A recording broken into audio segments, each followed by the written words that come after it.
Okay, this is my first science fantasy review. It's the movie is Starchaser, The Legend of Orin. I think I pronounced it right. Orin, Orin. Um, this, like most I said before on my other video before this one, that I talk about my new science fantasy channel. This is not really a review of like if the movie's worth your time watching on your money. This is more of a review of what my thoughts of it as science fantasy wise. I not mention some stuff that not make you think you not want to watch it or something. I'll mention most of the stuff about it without giving too much of a spoiler to it. I'll try not to. Um, well, first off, little backstory to this movie first. Um, Star Trek: The Legend of Orin was made in 1985. It was it's an animated movie. I think it's 3D. I'm not be 2D. I think it's 3D. No, actually, yeah, 2D. I don't look like no 3D. I don't know. I really don't know too much about the different animation things. And I did say animation. Yeah, it's animation. Not anime if I said anime by accident. It's animation. Um, which I not do some anime movies every time. But anyway, um, it's one of the movies that was made around the time of Star Wars, and they were trying to make like knockoff versions of Star Wars, which I'll probably review a lot of knockoff versions of Star Wars. The most science fantasy stuff is just knockoff versions of Star Wars. Some of it ain't, but the one thing that's real I like about it, most science fantasy wise, is how. Now this is probably a spoiler, so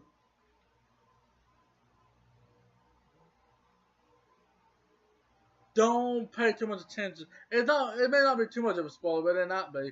But I like how it has the relationship of that the machines are the villains, and they're out to wipe out humanity, and the only thing that's going to save humanity is pretty much this ancient sacred magic, which is some sword that pretty much don't even have a blade to it. It's got a blade, but the blade's invisible, and it won't hurt nobody good, but it'll hurt the evil machines without any hesitation. And he finds out later in the movie he don't even need the sword; he can just do it by just pure will, just say, "There's a sword in my hand." Swing, it chops off the robot's head. That's what I like about it. I love stuff like that where magic saves humanity from the evils of technology. I love the whole idea that technology is evil, magic is good. And magic is kind of neutral, but magic is more good than technology. I've always liked the idea that technology is evil, magic is more closer to being good than technology is. I guess that's why technology is always an ass to me. Because I'm always seeing it as pretty much the root of all evil. Also, money is the root of all evil, in my opinion, too. But technology is like the second root of all evil to me. But I like some of the little spaceship looking stuff, the spaceships and stuff. A little odd the way how they make the little head thing part go down and open the thing. I thought that was kind of odd. Just, I mean, it was a little unique, but it was odd. The laser guns and stuff look pretty good in it.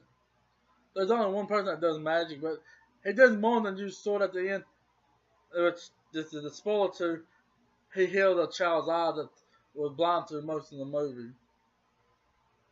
And there's some ghost and spirit like stuff in the thing too. Don't watch this if you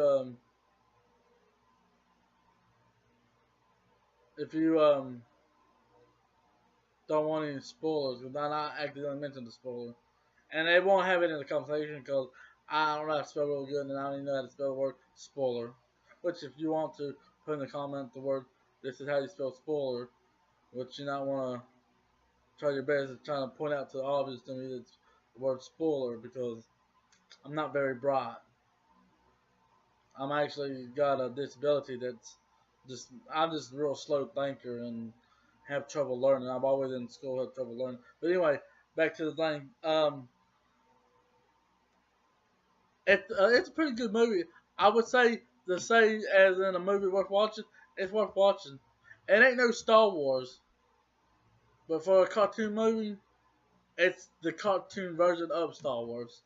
Like, I would put this in as in the Star Wars that ain't Star Wars cartoon movie section. If I had a section like that to put in the Star Wars, goodest Star Wars, cause the goodest Star Wars, the movie you can get that is good Star Wars wise that ain't Star Wars. Like the goodest movie that is good as Star Wars that ain't Star Wars. That is also an animated movie. It's pretty good. And science fantasy wise, I say it's a real good science fantasy. I wish it had more use of magic and stuff in it instead of just what it got. The story not be seen weak to some people. I don't know how people work, because some people say certain stories are weak, and I don't think that's weak. But well, man, it is kind of straightforward. It's pretty much just the bad guy is bad. He's out to do bad stuff, and the good guy got to stop him. It's pretty much straightforward. It ain't no stuff like up to date today's modern day stuff that's like real complex and stuff. So I've seen some stories that got a little complication in the story, but it's straight up forward. It's straight just the pacing in is pretty good too. And it's a pretty good science fantasy movie. And if you're trying to watch stuff that's science fantasy, I recommend it.